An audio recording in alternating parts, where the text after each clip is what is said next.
टेम्पुस या फिर टेम्पोरा टेंस की ग्रामर है जिसमें हम वर्ब की अलग अलग फॉर्म्स सीखते हैं। ठीक है, टेंस बताता है कि काम प्रेजेंट में होता है या फिर हो रहा है, या फिर पास्ट में हो रहा था या फिर हुआ था, या फिर प्रेजेंट परफेक्ट मतलब हो चुका है। तो टेंस की जब भी बात करते हैं तो इंग्लिश जितने टेंस जर्मन में नहीं है। जर्मन में सीधे सीधे टेंस हैं। जैसे आप अगर किसी भी वर्ब की फर्स्ट फॉर्म यूज करते हो तो उसको बोलते हैं प्रेजेंस। क्या बोलेंगे? That means present, present tense verb की फर्स्ट फॉर्म। फिर आती है वर्ब की second form.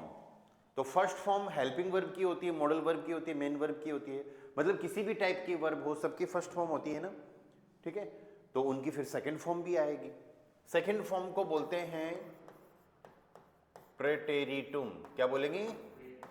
प्रेटेरिटुम means past tense या फिर पास्ट। यहां प्रेजेंट में क्या हुआ है कि कोई काम हो रहा है या फिर है, होता है। कोई काम हो रहा है या फिर होता है। और पास्ट में कोई काम हो रहा था या फिर सिंपल कोई काम हुआ था की जहां बात हो रही है। फिर वर्ब की थर्ड फॉर्म आती है जिसको हम बोलते हैं जर्मन में पार्टिसिप परफेक्ट। दैट मीन्स प्रेजेंट या present perfect tense, present perfect, जिसके अंदर आप चीजों को देखते हो कि कोई काम हो चुका है, चुका है, चुकी है, चुके हैं, है ना। यहां पे ता है, ती है, यहां पे था, थी, और यहां पे काम हो चुका है। इसको आप रिसेंट पास्ट भी बोल सकते हो। क्या बोल सकते हो? Recent past. मतलब वो पुराना समय जो अभी भी गया है, ये इसका एक समझने का तरीका है। ठीक है, और फिर एक टेंस आता है फूतुअर, जिसमें वर्ब की अलग से कोई फॉर्म यूज नहीं ली जाती, जो वर्ब्स की फॉर्म ऑलरेडी आ गई। फूतुअर हम यूज करते हैं फ्यूचर टेंस के लिए। किसके लिए? फ्यूचर टेंस के लिए, जिसमें कोई काम होगा, फ्यूचर में ऐसा होगा या फिर आप करोगे। राइट, तो ये चार टेंस अपन को जर्मन में A1 लेवल में सीखने हैं। A2 में फिर एक आधा और ऐड करेंगे। ठीक है,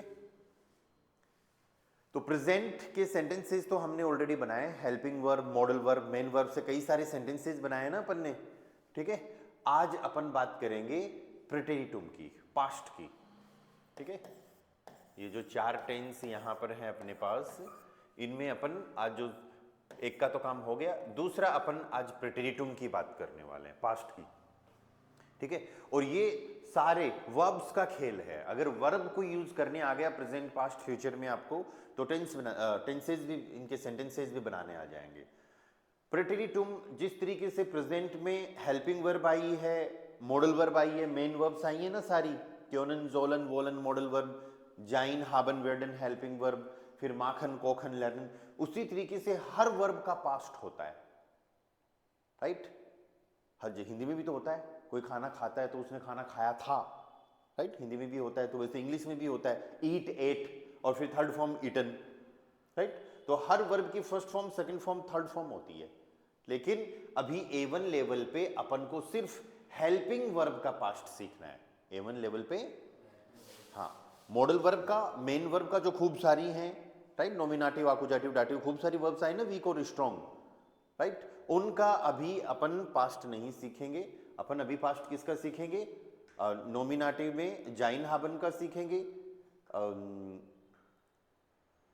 सब्जेक्ट की जो वर्ब्स हैं, है ना, और एक हेल्पिंग वर्ब वेल्डन। तो अपन ऐसे मान के चलेंगे कि जो हेल्पिंग वर्ब्स हैं उनका पास्ट अपन अभी सीखने वाले हैं।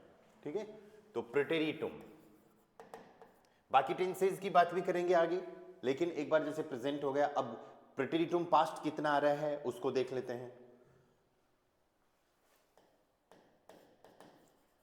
प्रेटेरिटुम, प्रेटेरिटुम का मतलब क्या हो गया? Past tense.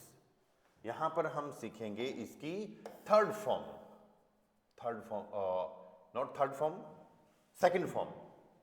प्रेटेरिटुम that means second form of verb. Third form गलती से बोल दिया मैंने, सेकंड फॉर्म ऑफ वर्ब। ठीक है, तो यहां पर अपन सीखने वाले हैं हिल्प्स वर्बन। हिल्प्स वर्बन, हिल्प्स वर्बन, हिल्प्स वर्बन का मतलब क्या हो गया? Helping verbs. हेल्पिंग वर्ब्स अपन ने पढ़ी हैं जाइन, हाबन, वेर्डन, तीन ही हेल्पिंग वर्ब पढ़ी है ना, ठीक है। जाइन ये फर्स्ट फॉर्म है। जाइन का मतलब क्या होता है? इज आर एम या फिर इज एम आर। हाबन का मीनिंग हैज, हैव। वेर्डन का मीनिंग विल, ठीक है। अब अपन को इसका लर्न करना है सेकंड फॉर्म, ठीक है। सेकंड फॉर्म देखो, जिस तरीके से आपने जाइन, हाबन, वेर्डन याद किया है, सेम उसी तरीके से अब तीन वर्ब और याद कर लेनी है। पर ये ध्यान रखना, ये इन जाइन, हाबन, वेर्डन का पास्ट है, ठीक है। तो जाइन का जैसे पास्ट हो जाएगा वारन, तो वारन का मतलब हो गया वॉजवर। क्या हो गया? वॉजवर। हाबन का पास्ट हो जाएगा हाटन। हाबन का पास्ट हाटन। हाटन हम यूज कर रहे हैं हेड के लिए। वेर्डन, विल, इसका पास्ट हो जाएगा वुडन। वुडन हम यूज करेंगे वुड के लिए, ठीक है, विल, वुड। ओके, अब इनको यूज कहां करना है? ज्यादातर वारन, हाटन यूज होंगे, वुडन भी यूज होगा, पर वो फिर किसी एक और अलग ग्रामर में यूज होगा, अलग तरीके से यूज होगा, वो सब चीजें अपन देखेंगे, ठीक है। जब फर्स्ट फॉर्म आई थी जाइन, हाबन, वेर्डन, तो हमने उनका वर्ब कॉन्जुगेशन किया था, सब्जेक्ट के हिसाब से यूज किया था, राइट। तो वारन, हाटन, वुडन का भी अपन को सब्जेक्ट के हिसाब से ही वर्ब कॉन्जुगेशन करना है, ठीक है। तो नेक्स्ट अपना जो पार्ट है इसमें वो ये है कि हम इनका वर्ब कॉन्जुगेशन करेंगे। और पास्ट में वर्ब का कॉन्जुगेशन, हालांकि अभी अपन हेल्प्स वर्बन पढ़ रहे हैं, हेल्पिंग वर्ब देख रहे हैं, लेकिन पास्ट में चाहे मॉडल वर्ब आए, चाहे हेल्पिंग वर्ब आए, चाहे मेन वर्ब आए, वर्ब कॉन्जुगेशन बहुत इजी है, ठीक है। तो हेल्पिंग वर्ब का सीख लो, बाद में जब A2 लेवल पे आओगे तो फिर बाकी और जो वर्ब्स आएंगे उनका वर्ब कॉन्जुगेशन इजीली आपको आएगा, ठीक है। तो इनका सबका वर्ब कॉन्जुगेशन हमको करना है। सो फर्स्ट मैं सब्जेक्ट लिख लेता हूं सारे, इश, दू, एरजी, वियर, ईयर, जी, ये सारे अपने सब्जेक्ट हो गए। और इसमें फर्स्ट वर्ब अपनी आ रही है वारन। वारन का मीनिंग क्या है?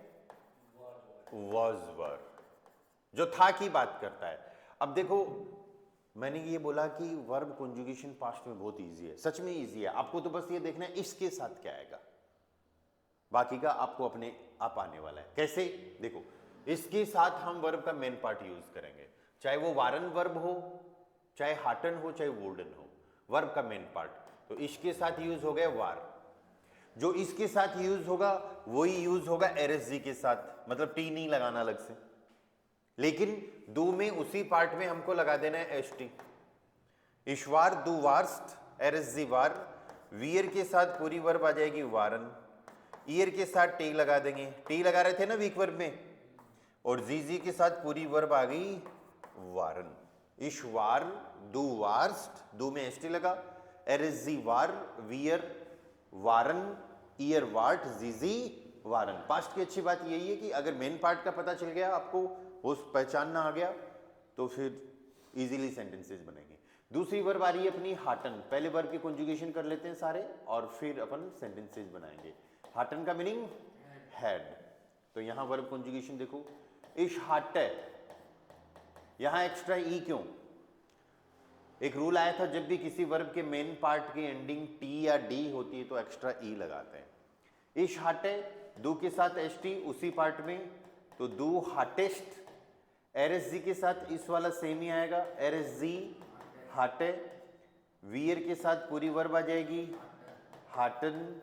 ईयर के साथ टी लगेगा हाटेट, और जी के साथ पूरी वर्ब हाटन। सेम इसी तरीके से अगली वर्ब अपनी हो जाएगी wooden. Wooden, wooden means would, या फिर बन गया, हो गया ऐसा कुछ, ठीक है। तो इसके साथ यूज करेंगे वुड है। यहां पर भी एक्स्ट्रा ई उसी वजह से है कि किसी भी वर्ब के पार्ट की एंडिंग टी या डी हो तो एक्स्ट्रा ई लगाना है। इश वुडे, दू, वुडेस्ट, एरएसजी वुडे, वियर वुडन, ईयर, वुड इट, जी वुडन। ठीक है, सेंटेंसेज की अगर अपन बात करें तो देखो यहां पर इस तरीके के सेंटेंसेज बन सकते हैं। ठीक है, कोई पर्सन ऐसे बोले कि इश बिन आई एम इन जयपुर, तो वो सेंटेंस बनाएगा इश बिन इन जयपुर। इनको इनी बोलते हैं जयपुर जर्मन में। ठीक है, तो बिन किसको इंडिकेट कर रहा है? प्रेजेंट को। मैं जयपुर में हूं, जाइनवर पढ़ी थी ना अपन ने, इश बिन दू बिस्ट एर एस जी ईस्ट, I am, you are, he it, she it, it is, इश बिन आई एम, दू बिस्ट यू आर, एर ईस्ट ही इज, एस ईस्ट इट इज, जी ईस्ट सी इज, ऐसे कुछ आया था ना, राइट। अब ये बोलना है कि मैं जयपुर में था, तो यहां पर क्या कर देंगे? इश वार इन जयपुर। बस आपको वर्ब चेंज करनी है यहां से, इश वार, इसके अकॉर्डिंग आ रहा है ना, इश वार इन जयपुर। ऐसे ही देखो एक और सेंटेंस, वीयर जिंट फ्रेंड है। फ्रेंड्स को क्या बोलते हैं? फ्रेंड है, फ्रेंड्स, वीयर जिंट फ्रेंड्स। कोई दो तीन लोग आपस में बात कर रहे, बोल रहे हैं हम दोस्त हैं, तो वीयर जिंट फ्रेंड है। और फिर हम दोस्त थे, तो यहां पे वीयर के हिसाब से क्या आ जाएगा? वीयर वारन, वी वर फ्रेंड्स, वर आएगा ना फिर, तो वीयर वारन फ्रेंड है। दीपांशु समझ में आ रहा है?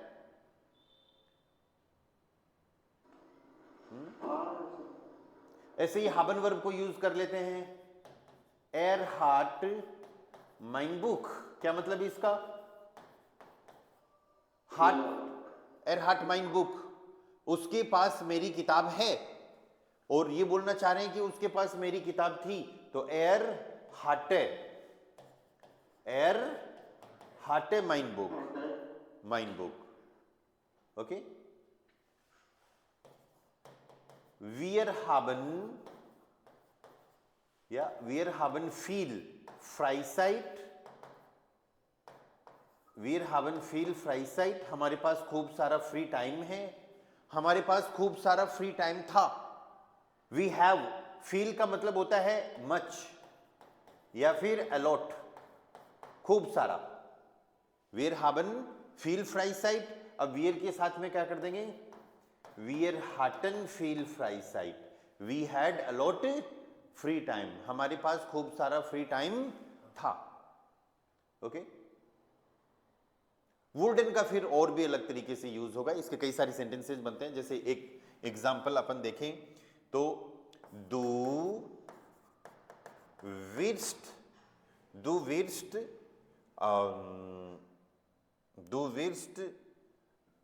Lehrer।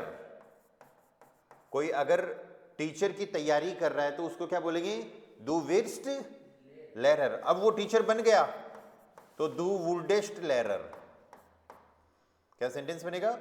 Du wurdest Lehrer, कि तुम टीचर बन गए थे, पास्ट की बात हो जाएगी। ठीक है, तो बस इसमें इतना ही ध्यान रखना। मेन तो आपको कि जो जाइन, हाबन, वेर्डन, जो तीन वर्ब आई हैं, इनकी तीन पास्ट फॉर्म वारन, हाटन, वुडन होगी, उनका भी हमें कॉन्जुगेशन करना पड़ेगा। ठीक है, कॉन्जुगेशन बहुत इजी है, वर्ब का मेन पार्ट याद रख लो, इसके साथ क्या आएगा वही आएगा, एरएसजी के साथ भी वही सेम आएगा जो इसके साथ आया, दो के साथ एसटी लगाना है, वीयर जीजी के साथ पूरी वर्ब आएगी और ईयर के साथ में टी लगाना है। ठीक है, हर वर्ब का कॉन्जुगेशन तो पास्ट के अंदर इतना ही करना है आपको। जो यहां पर अपन टेंस की बात कर रहे थे ना, प्रीटेरिटुम, ठीक है, तो इसके अंदर आपको इतना ही करना है प्रीटेरिटुम वाले पार्ट में। प्रेजेंट परफेक्ट टेंस जो है, कोई काम हो चुका है, ये थोड़ा बड़ा है, लेकिन इससे पहले अपन फ्यूचर वाला पार्ट पढ़ लेते हैं, क्योंकि फ्यूचर में आपको अलग से कुछ लर्न नहीं करना, जो चीजें हमने ऑलरेडी सीख रखी हैं उन्हीं में से यूज करेंगे। तो अगला अपना टेंस जो है that is फूतुअर।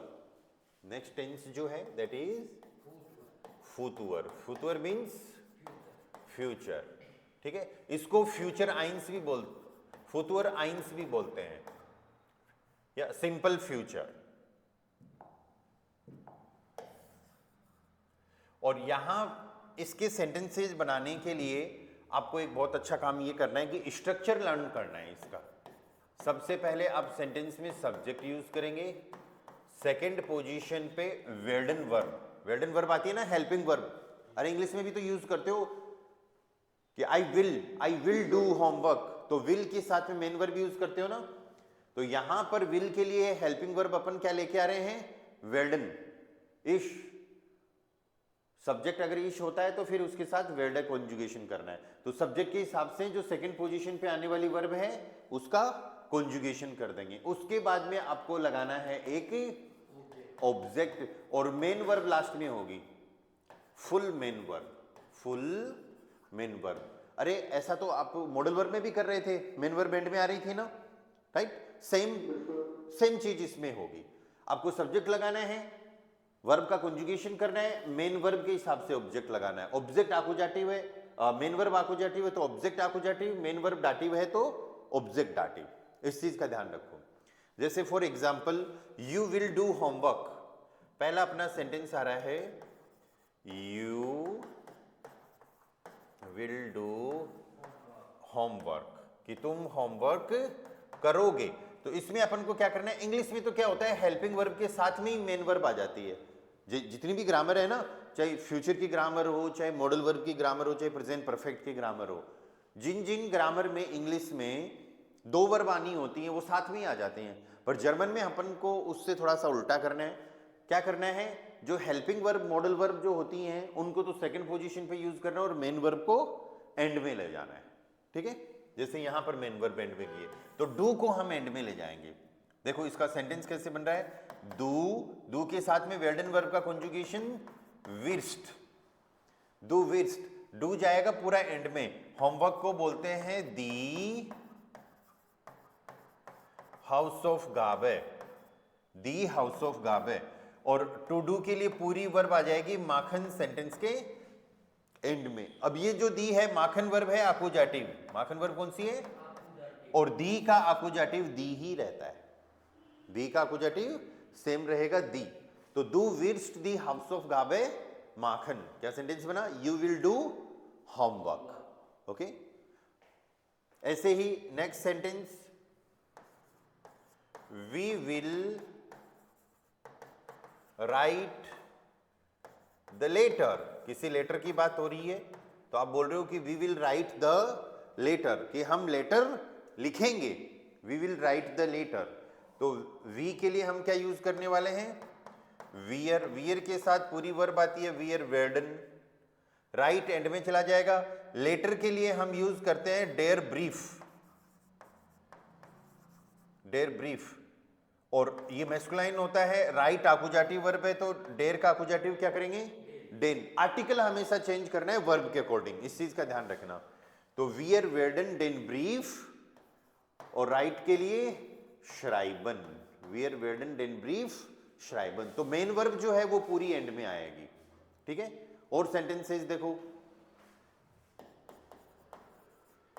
They will help me, they will help me, वे मेरी सहायता करेंगे, दे विल हेल्प मी। ठीक है, तो यहां पर देखो क्या सेंटेंस बनाने वाले हो, दे के लिए जी, जी के हिसाब से पूरी वर्ब आती है जी वेल्डन, हेल्प एंड में जाएगा, हेल्प डाटिव है। अरे डाटिव वर्ब याद है क्या, हेल्फन, हेल्फन डाटिव पार्ट में आता है। तो इश का डाटिव इश मिश मियर, तो यहां पर अपन मियर करेंगे, जी वेल्डन मियर हेल्फन। हमेशा ध्यान रखो, वर्ब आकुजाटिव होगी तो आकुजाटिव लगाएंगे, वर्ब डाटिव होगी तो डाटिव लगाएंगे।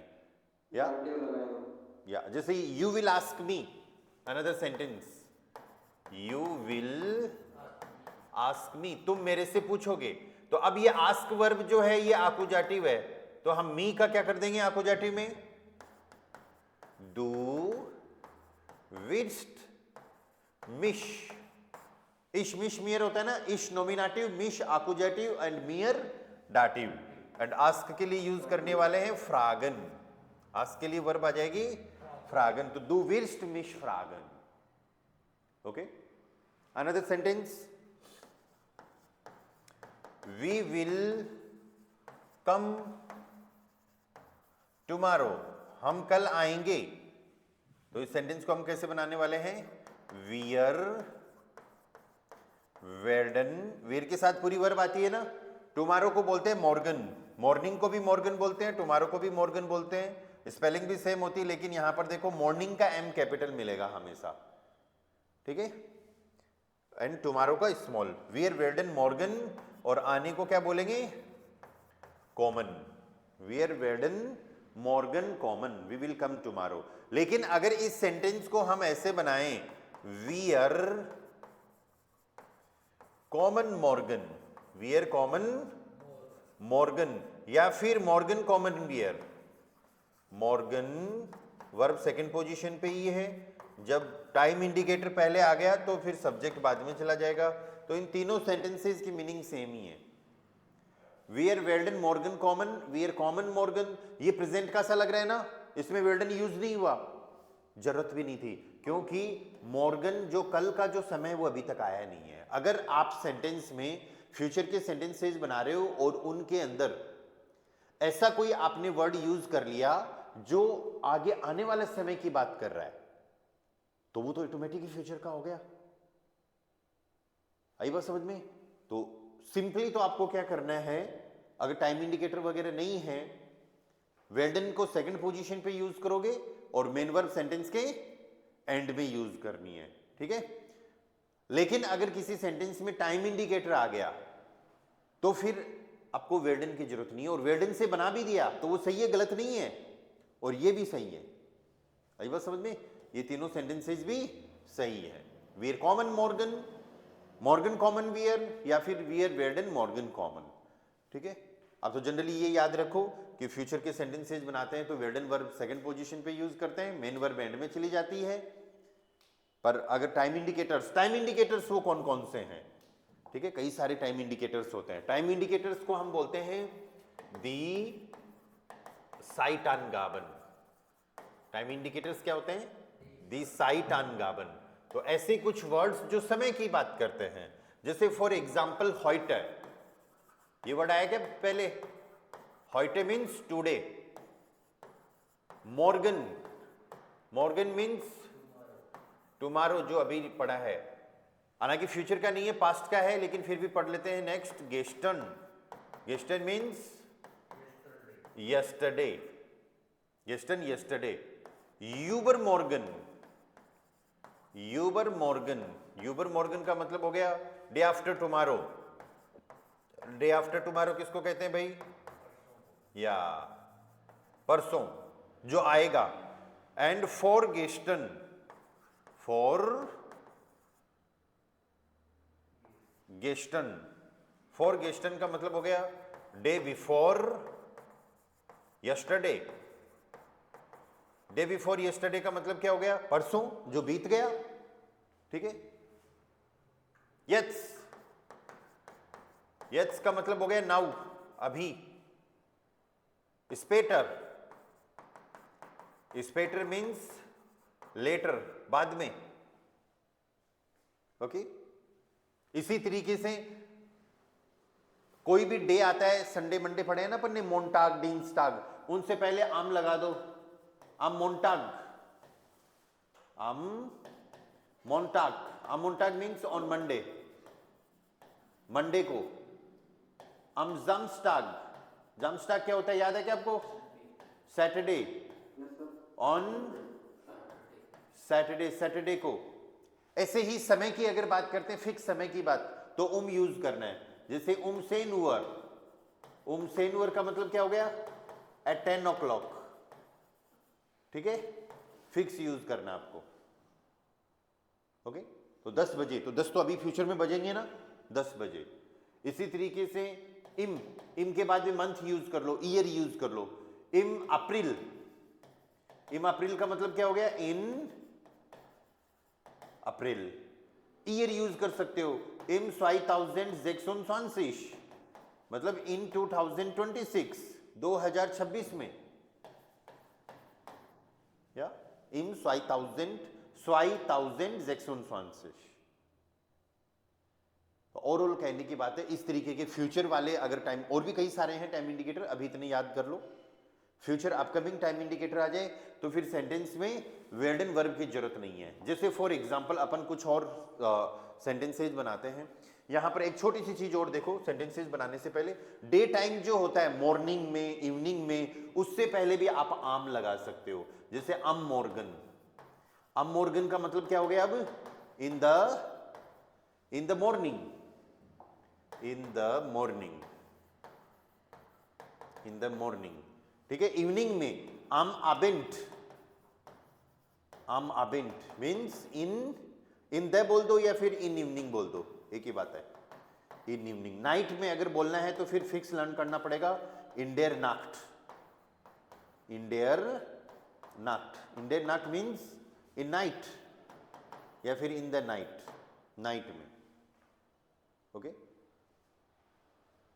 अब इनको यूज करते हुए कैसे फ्यूचर के कैसे सेंटेंसेस बना सकते हो, देखो for example, we will meet in evening, हम इवनिंग में मिलेंगे, अभी मिले नहीं है, फ्यूचर में मिलेंगे आगे भविष्य में, तो we will meet in evening. Sentence अपना बनेगा, वेल्डन से अगर बनाए तो वियर वेल्डन, वियर वेल्डन, मीट एंड में चला जाएगा, इन इवनिंग को बोलते हैं आमाबेंट,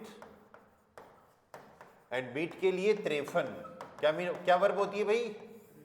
त्रेफन का मीनिंग क्या हो गया? टू मीट, याद कर लेना।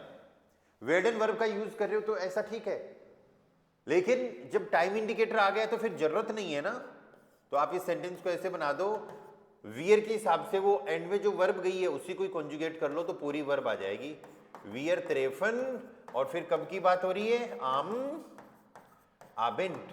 वेल्डन की जरूरत ही नहीं पड़ी जब टाइम इंडिकेटर आ गया, तो टाइम इंडिकेटर मतलब वो वर्ड जो समय को इंडिकेट कर रहा है, वियर त्रेफन आम आबेंट, ओके।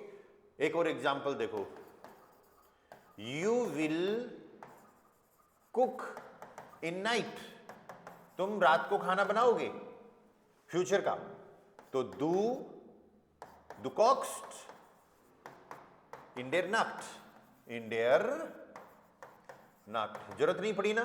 और अगर वेल्डन की यूज करते वेल्डन वर्ब को तो ये सेंटेंस ऐसे हो जाता, कोखन को तो एंड में ले जाते और सेकंड पोजीशन पे वेल्डन आ जाता सब्जेक्ट के हिसाब से ना। दू विर्स्ट इन डेयर नाक्ट, ऐसा कैसा रहेगा? इन डेयर नाक्ट कोखन, दू विर्स्ट इन डेयर नाक्ट कोखन, पर इसकी जरूरत नहीं है, ये अगर सही है तो ये डबल सही है, आई बात समझ में? ठीक है, तो ये छोटी सी चीज ध्यान रखो, टाइम इंडिकेटर आ जाता है तो वेल्डन की जरूरत नहीं पड़ती, क्योंकि वो टाइम इंडिकेटर ऑटोमेटिक शो करता है कि ये काम फ्यूचर में होने वाला, अभी तक हुआ नहीं है, ठीक है। तो प्रेजेंट टाइप के से ही सेंटेंसेस बनाएंगे, मेन वर्ब को सेकंड पोजीशन पर ही यूज कर लेंगे। अदरवाइज हमको क्या करना है, यहां पर फ्यूचर के सेंटेंसेस बनाने के लिए सेकंड पोजीशन पर वेल्डन वर्ब को यूज करना है और मेन वर्ब सेंटेंस के एंड में। ओके, समझ में आई क्या चीजें? दो टेंसेस अपन ने आज डिस्कस कर लिए, इनकी प्रैक्टिस आपको करनी है और कल फिर अपन पढ़ने वाले हैं प्रेजेंट परफेक्ट टेंस, उसके बाद में क्वेश्चंस बनाना सीखेंगे, ठीक है। तो फाइल वगैरह मैं शेयर करता हूं आप लोगों के साथ में, रिवाइज करो चीजों को।